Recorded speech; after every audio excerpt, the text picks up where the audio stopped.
Welcome to Famora. Don't forget to subscribe for more shocking family drama and jaw-dropping stories. My wife called my business a joke at our wedding. Now she reads my name on Forbes. The string quartet was playing our song, but I could barely hear it over the laughter. I stood in my white dress, holding a glass I never drank, smiling the kind of smile that hurts your cheeks. The ballroom lights were warm. Flowers spilled from every table. $40,000 of beauty. $40,000 of proof that we were real. Tell us about your little app, my cousin said, reaching for another shrimp. What is it again? I drew a breath. It's a logistics tool. It helps small shops. My wife is adorable, Vanessa said, loud enough for 3 tables to hear. She tugged me close by the waist and grinned at the crowd. She plays with business ideas the way kids play house. I'll be the one paying the bills, people laughed. Not cruelly, not kindly either. The laughter slid over me like oil. I felt my face heat. My fingers went cold around the glass. I'm serious, I said, trying to steady my voice. It could help family stores deliver same day without expensive contracts. I have a prototype. Vanessa rolled her eyes in a way that said, don't embarrass us. Baby, talk about something fun. Dance with me. My aunt mouthed, bless your heart, across the table. My best friend, Lena, looked like she wanted to throw a fork.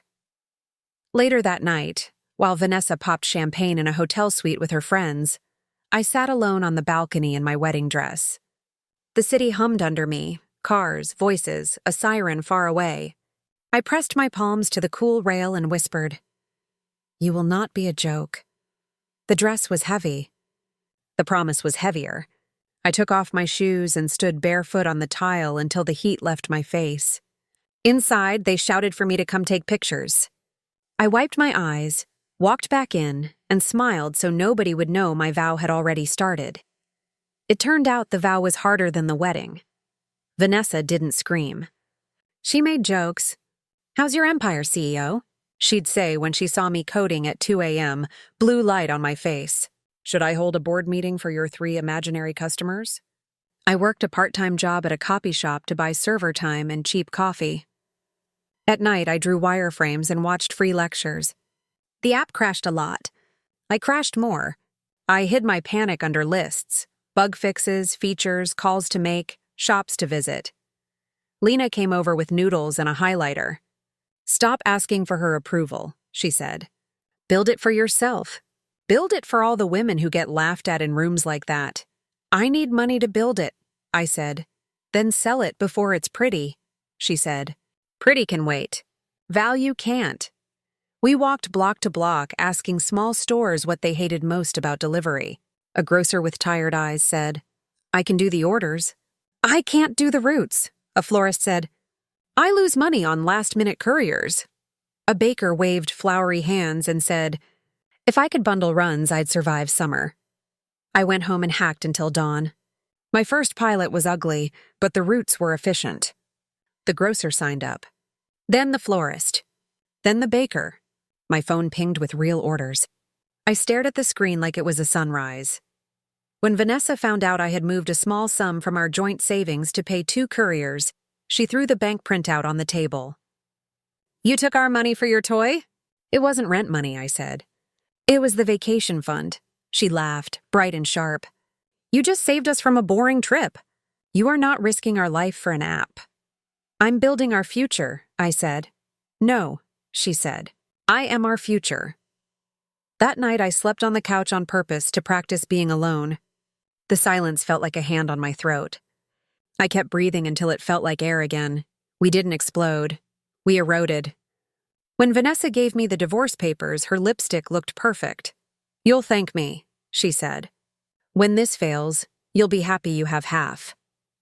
I moved into Lena's spare room with my laptop, 2 boxes, and a plant I kept alive out of spite. The mattress lay on the floor. The window faced a brick wall. I taped my roadmap to that wall and spoke to it every morning. This is what we're doing today. Investors said no. They said maybe. They said come back when you have 10 times more users. I wore the same black shirt on purpose so I wouldn't waste decisions. I ate noodles until even the smell made me angry. I ran my first paid ad and watched 3 shops sign up. 3 became 12. 12 became 40. I hired 2 couriers full-time, then 4. I learned to write contracts, to read them twice, to say we can't do that yet, but we will. I learned to ask for wire transfers, not promises. I learned to sleep 4 hours and not brag about it.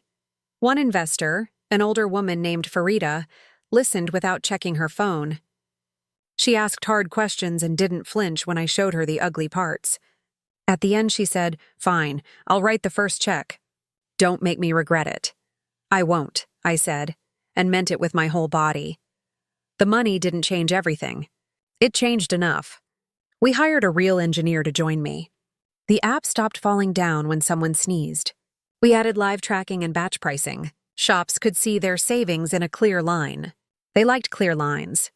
I liked watching their faces when numbers finally made sense. 3 years later, we were the default for small business delivery across the region. We opened an office with windows that faced more than brick. I bought chairs that didn't hurt backs.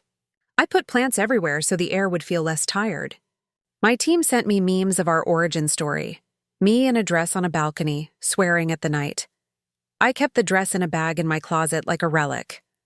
Sometimes I touched the lace to remind myself, you can be soft and sharp at the same time. At 35, the email arrived. Forbes list profile. Confirmation needed. I thought it was a prank. It wasn't. They wanted a photo shoot at our headquarters. The photographer told me to look powerful but relaxed. I tried not to laugh with all my teeth. The article dropped. My name sat on the list like a dare. Billionaires. People I hadn't heard from in years wrote, "So proud of you, always knew it." My mother cried on FaceTime and asked if I needed more rice. I said yes because I always do. Then a message came from Vanessa. We should catch up. Coffee? My stomach did something I didn't like. I showed the text to Lena. "You don't owe her air," Lena said.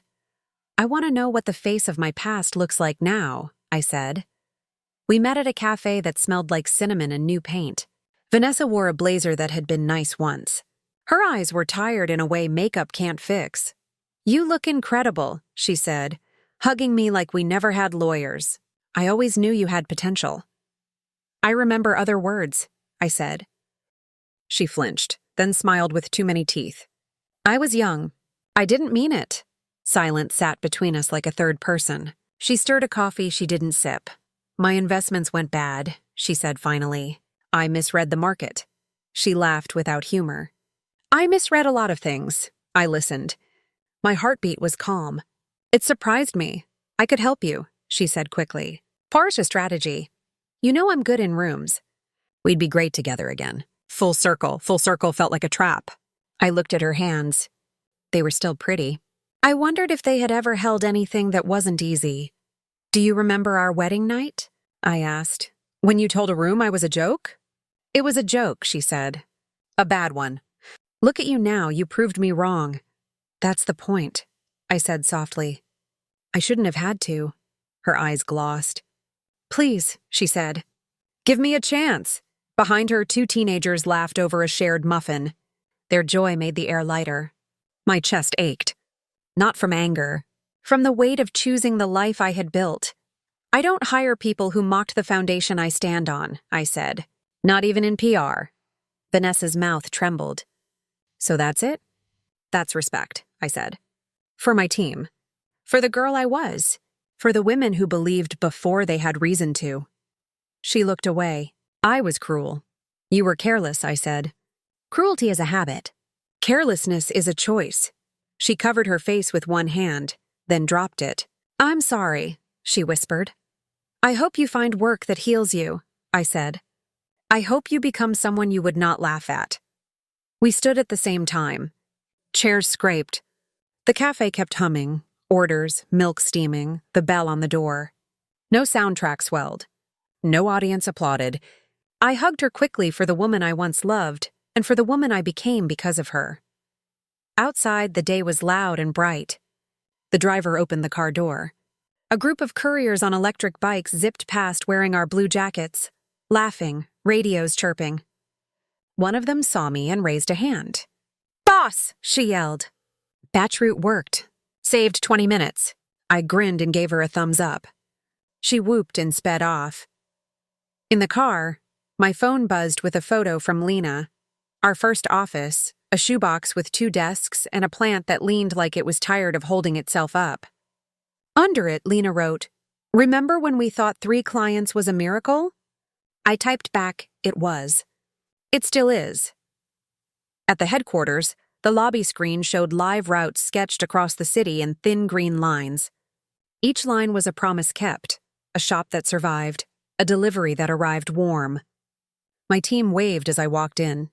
Someone had taped the Forbes cover to the wall and drawn a crown over my hair.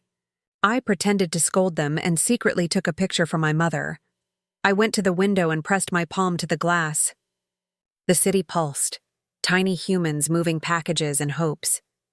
I thought of the balcony on my wedding night, of the dress pooling around my feet, of the vow that felt like a small flame in a big darkness.